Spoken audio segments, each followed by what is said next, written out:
पिताश्री ने यज्ञ के लिए श्रीफल मंगवाए हैं। रिक्त हाथ लौट नहीं सकते। ऊपर चढ़ो, अन्यथा दंड मिलेगा।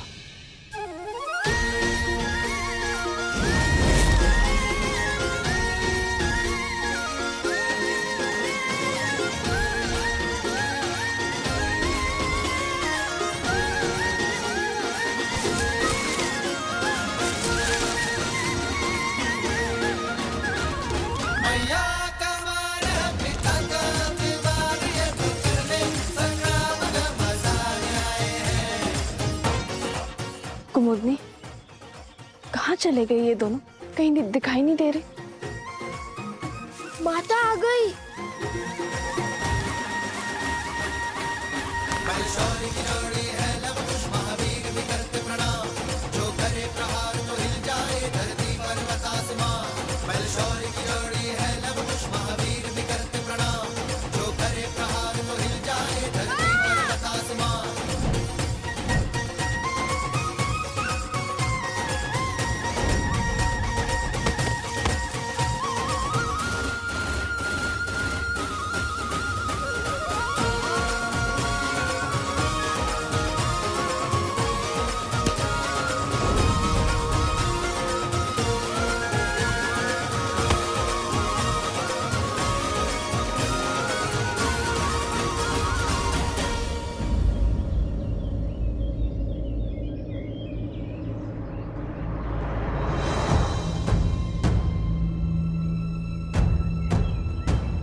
फिर से उद्दंडता कर रहे हो ना तुम लोग?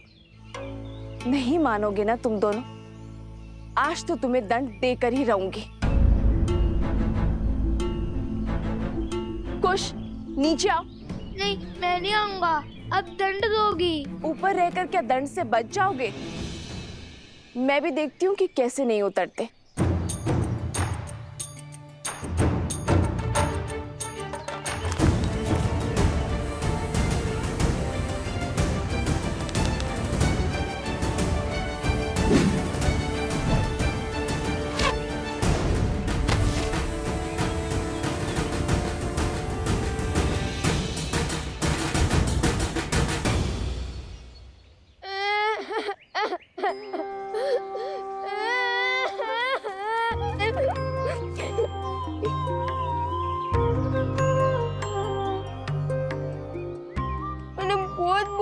भैया को कि मुझे ऊपर मत भेजो, माता क्रोधित होंगी।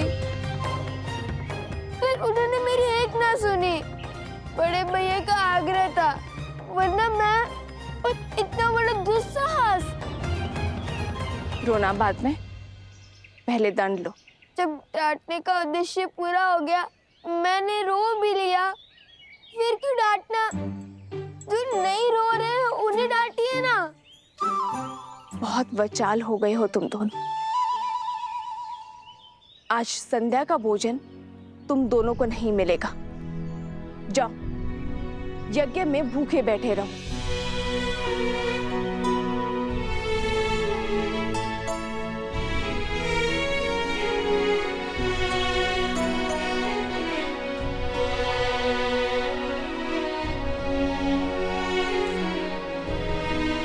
वन देवी, लवकुश आपके सामने यूं ही ब्रज पर चढ़ गए, आपको भय नहीं लगा? यदि उन्हें कुछ हो जाता तो? माता की सबसे बड़ी पूंजी होती है संतान, और जब माता को अपनी संतान की योग्यता पर संदेह लगने लगे तो समझ जाओ कि उसे संदेह अपनी दी गई शिक्षा और संस्कार पर है। ओम भूर्भुवस्सुः ओम भूर्भुवस्सुः तत्सवितुर्वरेण्यं भर्गो देवस्य धीमहि धियो यो नः प्रचोदयात्।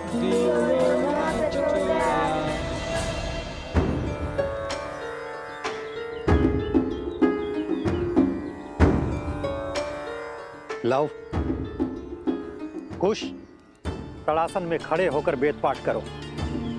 यही दंड है तुम्हारा। जी गुरुदेव।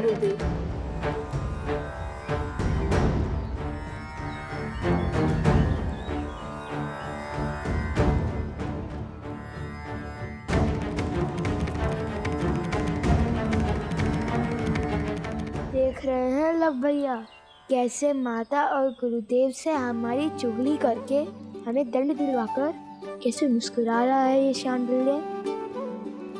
पता नहीं माता का मन बसीचेगा भी या नहीं। मुझे तो अभी से ही भूख लग रही है। और जन पाना है, शांति से वेदों का पाठ करो और करने दो। ओम भूर्भुवः स्वः ओम भूर्भुवः स्वः तत्सवितुर्वरेण्यं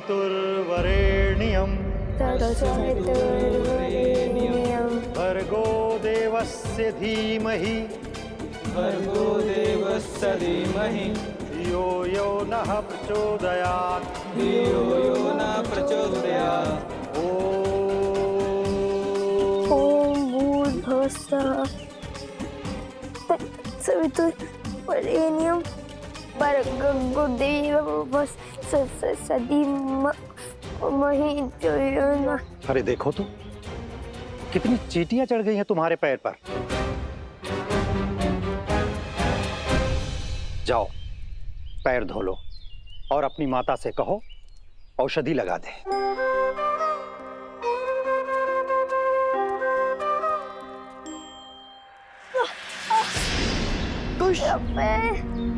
भैया सहायता करो। जाओ सहायता करो। जी गुरुदेव। कुश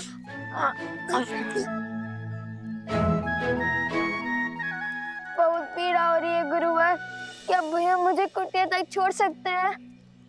जाओ।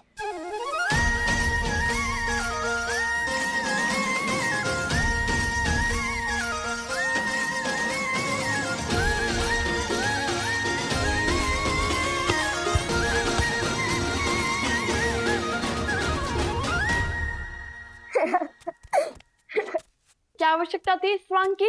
आवश्यकता थी भैया। हमने देखा नहीं शांडिल्य का मुख कैसे उल्लू की भांति उतर गया था।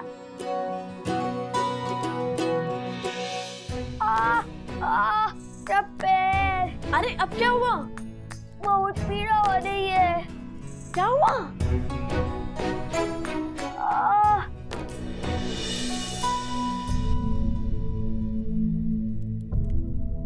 क्या हुआ कुश?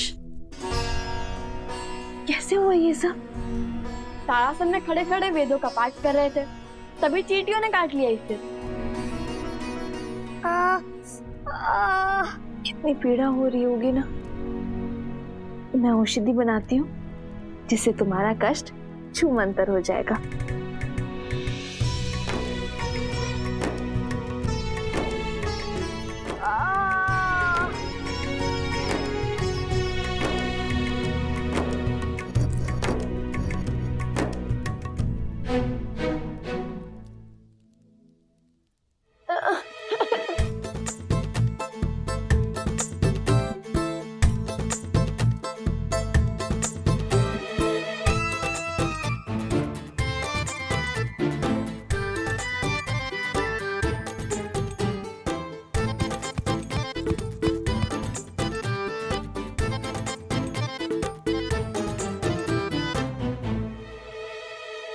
माता रहने दीजिए ना, इतनी भी पीड़ा नहीं हो रही माता।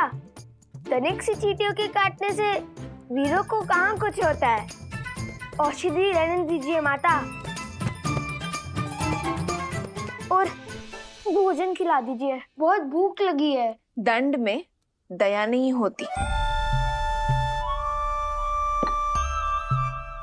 और जब ऋषि हरित ने अपने पुत्र शांडिल्य को नारी लेने के लिए भेजा था तो तुम दोनों वृक्ष पर क्यों चढ़े? आज तुम दोनों को अन्न का एक दाना भी नहीं मिलेगा। मुझे लगा आप भूल गई होंगी। अब रोना शुरू मत करना। बताओ लव, तुम दोनों वृक्ष पर क्यों चढ़े?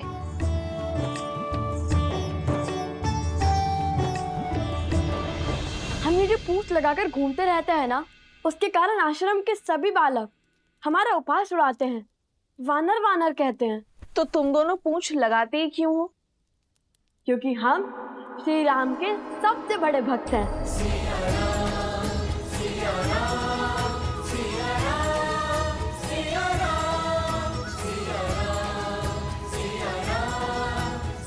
हनुमान जी से भी बड़े भक्त हैं। इसलिए पूछ तो लगानी ही पड़ती है ना। तो इसका शांडिल्य से लड़ाई का क्या संबंध है? और तुमने उसके कार्य में बाधा क्यों डाली? माता, भ्राता शांडिल्य बड़े ध्रुव हैं, सदा हमें छेड़ते रहते हैं। उन्होंने हमें चुनौती दी थी कि यदि हम श्री राम के सबसे बड़े भक्त हैं तो उन्हें उड़कर दिखाएं। और पता है सोमकरण ने क्या कहा? हनुमान जी के पिता तो स्वयं पवन देव हैं। तुम्हारे पिता कौन है बताओ?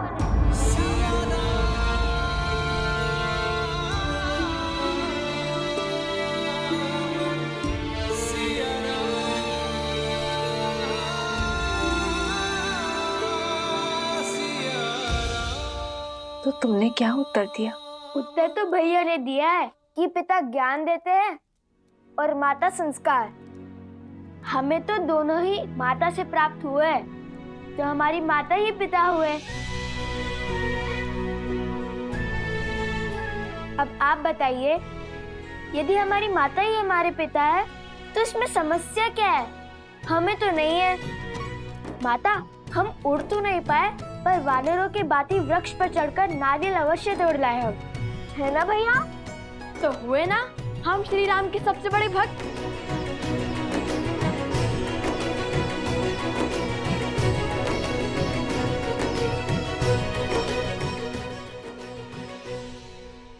नहीं, तुमने केवल वीर हनुमान की नकल की है।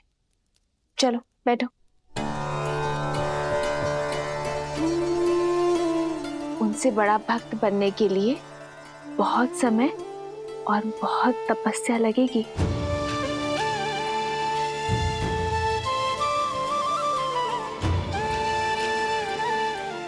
चलो भोजन करते हैं।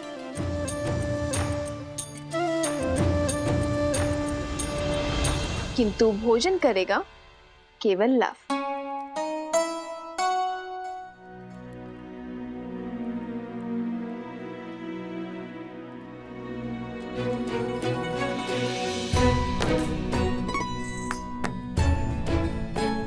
किंतु तुम्हारे दंड का क्या?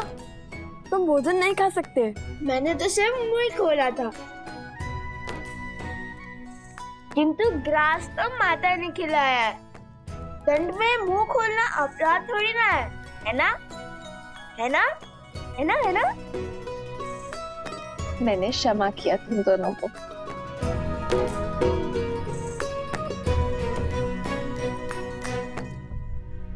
माता, जब हम राजा राम से मिलेंगे ना तो उन्हें अवश्य बताएंगे कि हम हनुमान जी की भांति वृक्ष पर चढ़ सकते हैं, भांति भांति के कर्तव्य दिखा सकते हैं। फिर उन्हें विश्वास हो जाएगा कि हम उनके सबसे बड़े भक्त हैं।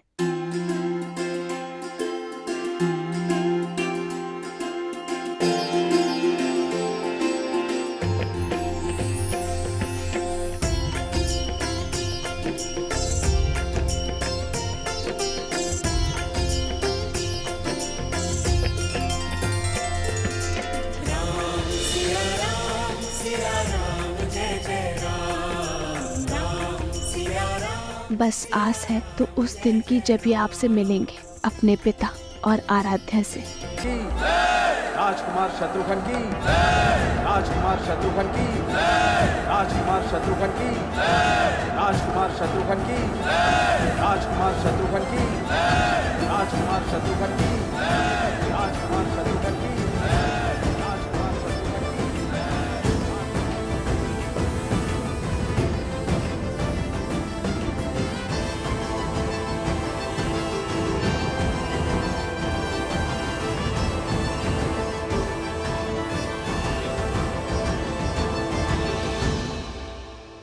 राजकुमार शत्रुघ्न नहीं, मधुपुरी का राजा शत्रुघ्न कहो।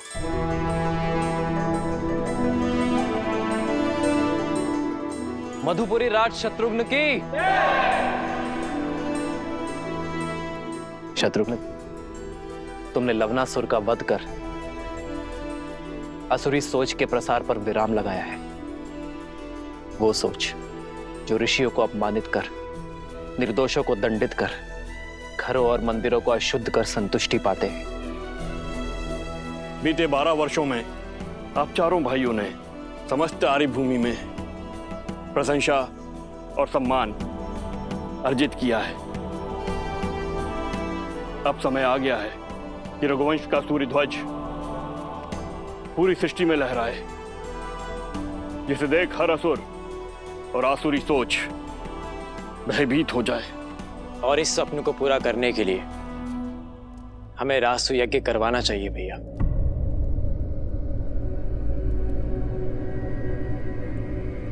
नहीं भरत,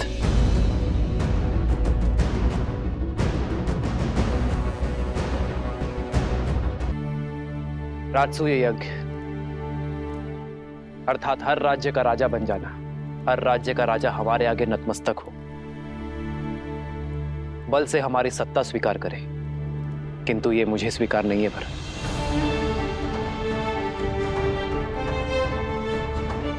रामराज्य का लक्ष्य है कि हर कोई मन से स्वतंत्र अनुभव करे, मन से मुक्त अनुभव करे। किसी का राज्य छीनकर मैं धर्म का प्रतीक अयोध्या का पावन ध्वज नहीं लहरा सकता भरत। जिस राज्य का राजा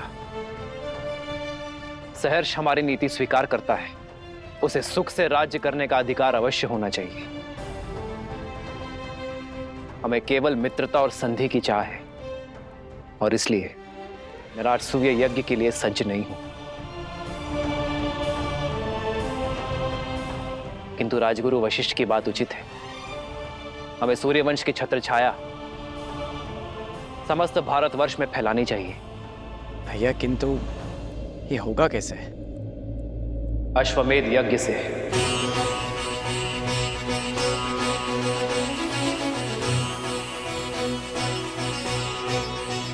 महाराज के कहने का तात्पर्य कि जो भी राज्य हमारे यज्ञ के अश्व का श्रद्धा पूर्वक स्वागत करेगा, उस राज्य में धर्म की अर्थात राम राज्य की स्थापना होगी। वो राज्य हमारा मित्र राज्य बन जाएगा, और हमारा युद्ध केवल उनसे होगा जो हमारे अश्व को रोकने का दुस्साहस करेगा। आचार्य, हमें अश्वमेध यज्ञ की तैयारी आरंभ करनी चाहिए।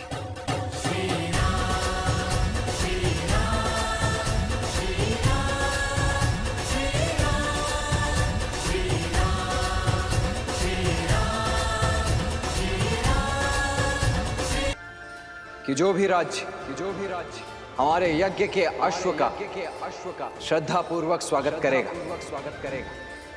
उस राज्य में धर्म की अर्थात राम राज्य की स्थापना होगी। और हमारा युद्ध केवल उनसे होगा जो हमारे अश्व को रोकने का दुस्साहस करेगा।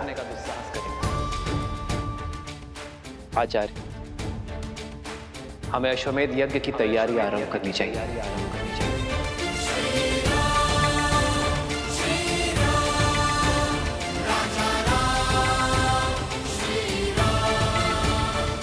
चंद्रबाहु, बानासुर, राम अश्वमेध यज्ञ कर रहा है। अश्वमेध यज्ञ अपने राम राज्य का प्रचार कर रहा है, किंतु मैं ऐसा नहीं होने दूंगा। इसलिए चंद्रबाहु, मेरे पुत्र, ऐसी युक्ति लगाओ कि राम का ध्यान भटक जाए, वो ये यज्ञ संपन्न न कर सके, और तब तक मैं बानासुर के साथ सीता को अयोध्या लाने का षड्यंत्र रचता हूं। स्मरण रहे, हारे हुए सन्यासी के लिए समाज में न तो क्षमा है और न ही स्थान। सन्यास लेकर सिया राम ने मुझे हराया था। अब मैं सन्यास की वही डाल उनसे छीन कर उन्हें मार दूंगा। उनकी गरिमा, उनका सम्मान जला दूंगा। मैं ये अश्वमेध यज्ञ कभी नहीं होने दूंगा, कभी नहीं। सियालदार!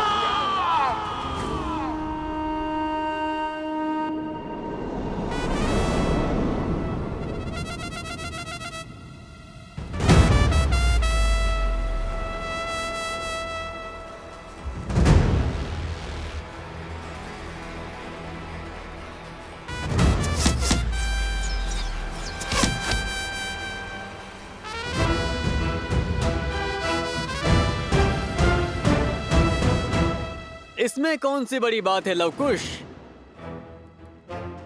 ये तो साधारण विद्यार्थी भी कर पा रहे हैं। यदि सत्य में तुम धनुर्धारी हो, श्री राम जी के सबसे बड़े भक्त हो, तो मेरी चुनौती पूरी करो। फिर हम मानेंगे कि तुम उत्तम धनुर्धर और सच्चे राम भक्त हो। क्या है चुनौती? अभी बताता हूँ।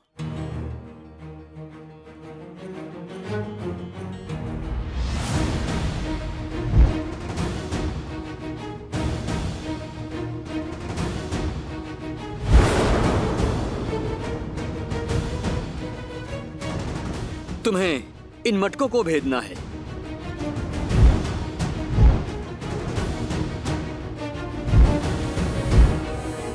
बोलो। लगता है द्वेष की अग्नि धीमी पड़ने लगी है।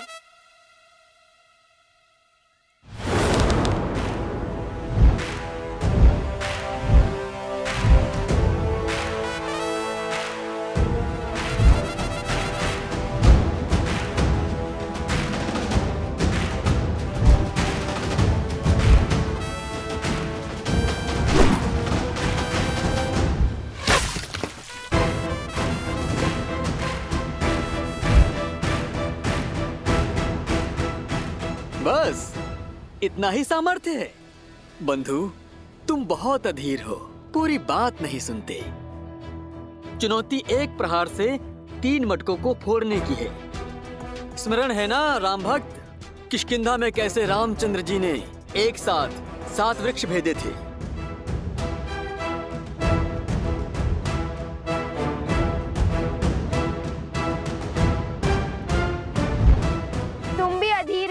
शीघ्र प्रसन्न हो जाते हो भ्राता शांडिल्य। ये चुनौती हम पूर्ण तो करके ही रहेंगे।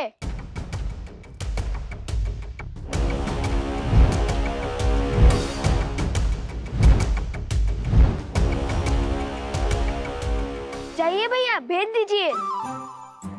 हाँ हाँ, भेज दीजिए मटके। वैसे ही जैसे प्रभु राम ने वो सारे वृक्ष भेदे थे। मैं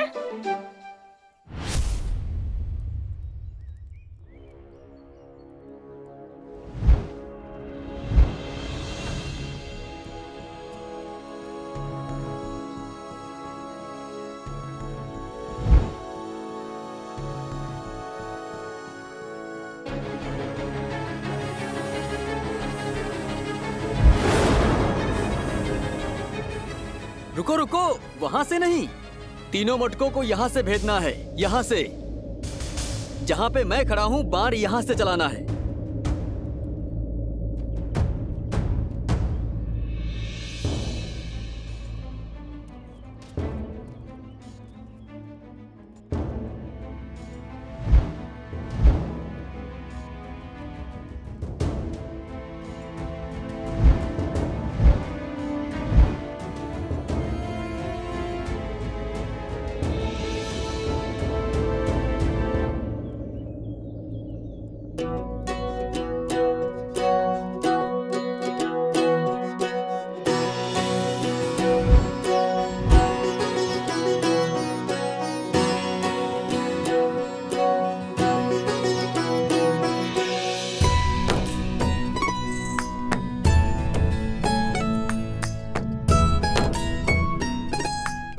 अब ये कहाँ चले?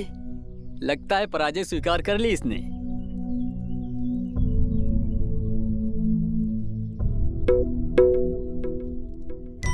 ओह,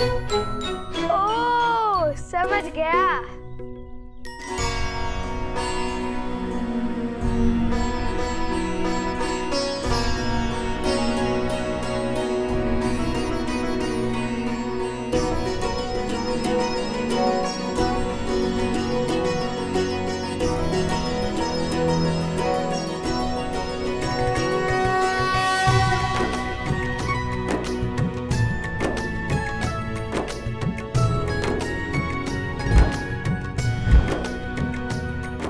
क्या देख रहे हैं भैया?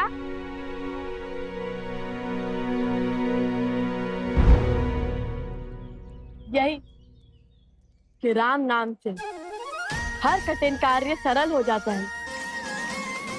ध्यान से देखो।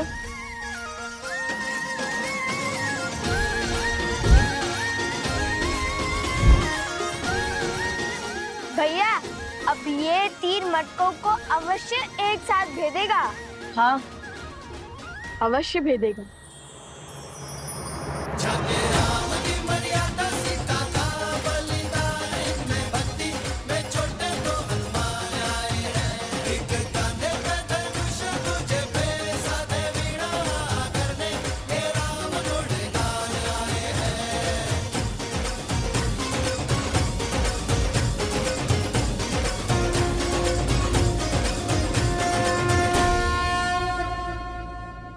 हमारे मित्रों को हमारी राम भक्ति पर संदेह है।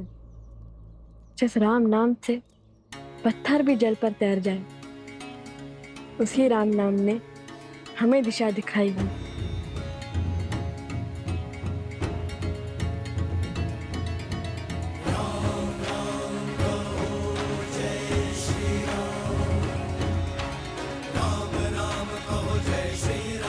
राम सर पे हो रघुवर का हाथ तो हर दुविधा आसान होगी। तुम वीर पुरुष, तुम पराक्रमी, तुम मर्यादा के हो स्वामी। साथ तुम्हारा जिसके साथ, तुम संकट हर लो आगामी। मन में है विश्वास तो आकाश में वर्षा करेगा।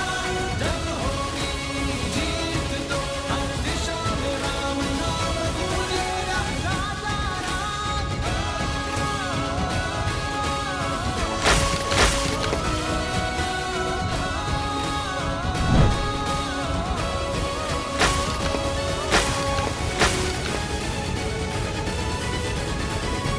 हे प्रभु,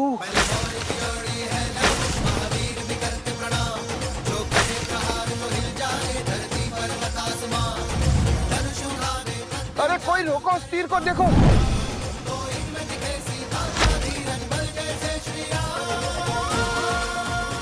ये क्या हुआ भ्राता?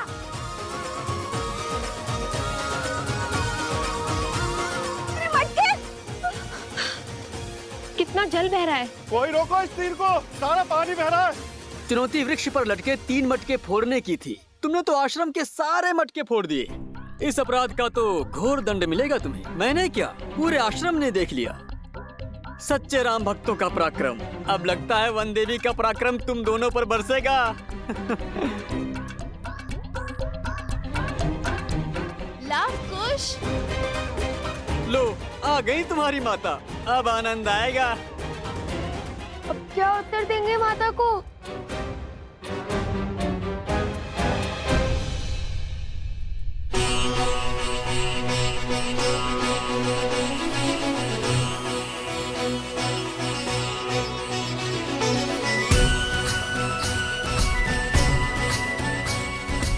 अश्वमेध यज्ञ के विधान के अनुसार ये वेदी 4 अंगुल और ऊंची होनी चाहिए।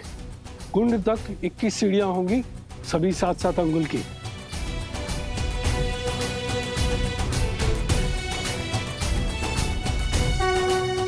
प्रणाम ऋषिवर। कल्याण मस्तु ऋषिवर। आप सबका कोटि कोटि धन्यवाद ऋषिवर। इस यज्ञ की सज्जा के लिए पधार कर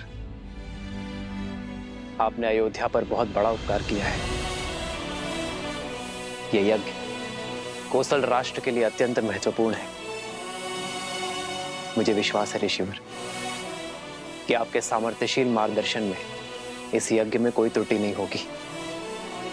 प्रत्येक कार्य विधिवत होगा। ये हमारा सौभाग्य है श्री राम। हर ओर राम राज्य का ध्वज लहराए। धर्म केवल कौशल में न रहकर सारे आर्यव्रत में विस्तार करे। इससे शुभ और कुछ नहीं हो सकता। और ये हमारी सेवा नहीं, पावन तपस्या है। इसमें भाग लेना ही स्वयं में एक तीर्थ है। मानचित्र राजन, ये यज्ञ वेदी का मानचित्र है। इसमें हर वेदी पर भगवान विष्णु के चरण चिन्ह बनाए जाएंगे।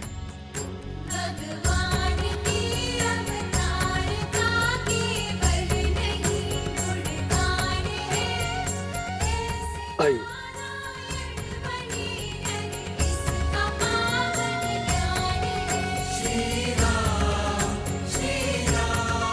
और यहाँ विराजमान होंगे यजमान अर्थात आप, और वहां आपके वामंग में महारानी का स्थान होगा।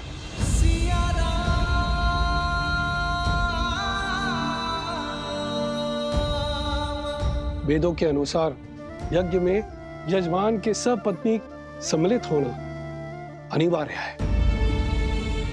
बिना युगल आहुति के न यज्ञ पूर्ण होता है और ना ही उसका फल मिलता है।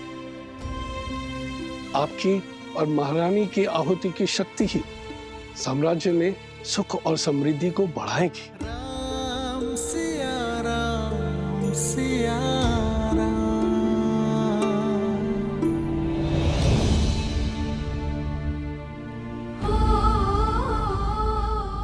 देख रही हो वन देवी, उत्पात चरण पर है। इन्होंने आश्रम के सारे मटके फोड़ दिए। इतनी दूर से जल लाए थे, सारा जल बह गया।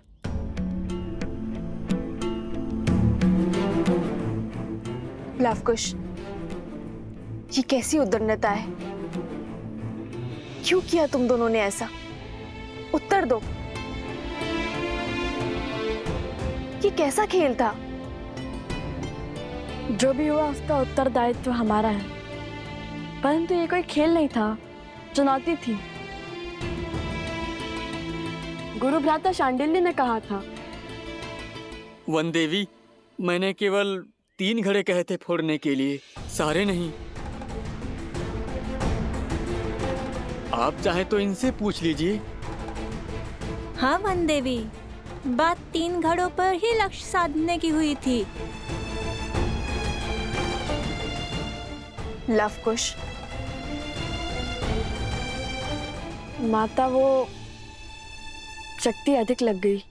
तुम्हारी इस अधिक शक्ति के कारण आश्रम में एक भी बूंद जल नहीं है। अब तुम दोनों का यही दंड है कि तुम दोनों पूरी रात्रि जागकर आश्रम के परिवार वालों के लिए नदी से जल भरकर लाओगे।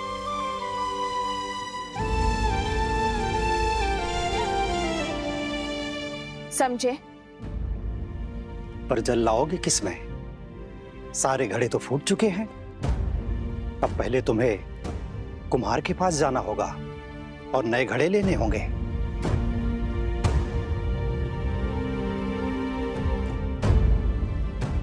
जी माता।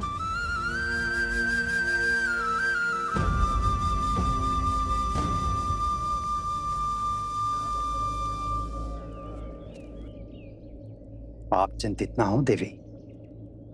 कुछ व्यक्तियों की दृष्टि में यह उद्दंडता है, पर सीधा देखा जाए तो श्री राम नाम की महत्ता की गूंज छुपी है इसमें। इस परीक्षा ने यह सिद्ध कर दिया कि राम नाम की शक्ति में इनका विश्वास कितना दृढ़ है। राम सिया राम जय जय राम। राम सिया राम जय जय राम।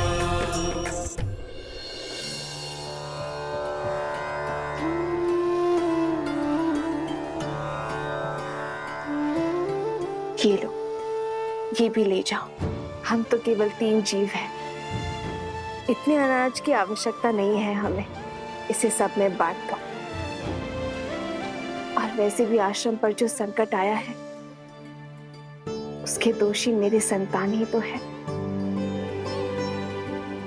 किंतु ये कुमुदनी, ये कोई उपहार या उपकार नहीं है, मेरी क्षमा याचना है।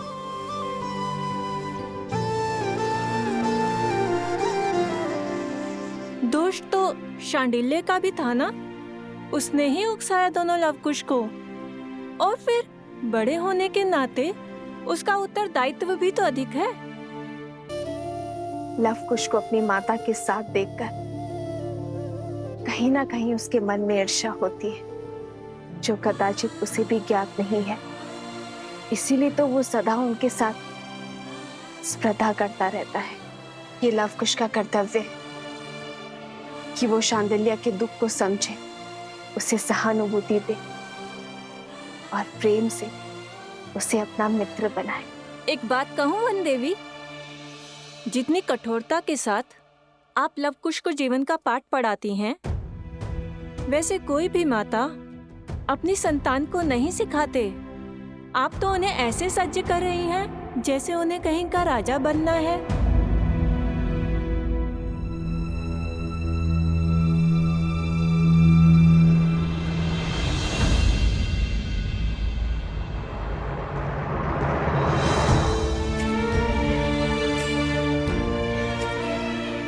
अब इसे मैं कैसे समझाऊं आर्य कि एक रानी केवल प्रेम रूपी माता नहीं बन सकती। मेरे कंधों पर अपने पुत्रों को पिता के समरूप बनाने का भार भी तो है ना आर्य, ताकि कल को वो पूरी निष्ठा के साथ अयोध्या के सिंहासन और प्रजा के मन पर राज कर सके।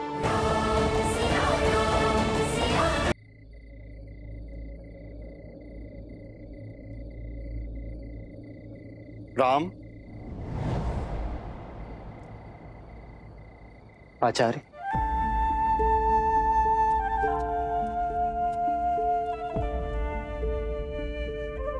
प्रणाम आचार्य। कल्याण। आचार्य, आप रुक क्यों गए? मैं अयोध्या का महाराज बाद में हूं, सबसे पहले आपका शिष्य हूं। मेरे समीप आने के लिए आपको किसी शब्द या अनुमति की आवश्यकता नहीं है। पधारिए। कहिए आचार्य, क्या आदेश? आपके आने का मंतव्य क्या है? विराजी। नहीं राम, तुम्हारा कर्तव्य केवल राज्य की सीमा का विस्तार ही नहीं है, तुम पर राज्य की स्थिरता, शांति, सुख और समृद्धि का भार भी है। और ये वनवासी सा जीवन इस समस्या का समाधान नहीं है वत्स। जानता हूं गुरुवर, इसलिए तो अश्वमेध यज्ञ करवा रहा हूं। यह जानते हुए भी कि बिना पत्नी के यज्ञ संपूर्ण नहीं हो सकता। राम, इस राज को एक सक्षम राजा ही नहीं, सर्वश्रेष्ठ पुत्राधिकारी भी चाहिए। ये भी तुम्हारा ही कर्तव्य है, और उसके लिए तुम्हारे साथ तुम्हारी अर्धांगिनी का होना अनिवार्य है। कहो, क्या होगा इस समस्या का समाधान? क्या दे पाओगे अयोध्या राज को उसकी महारानी?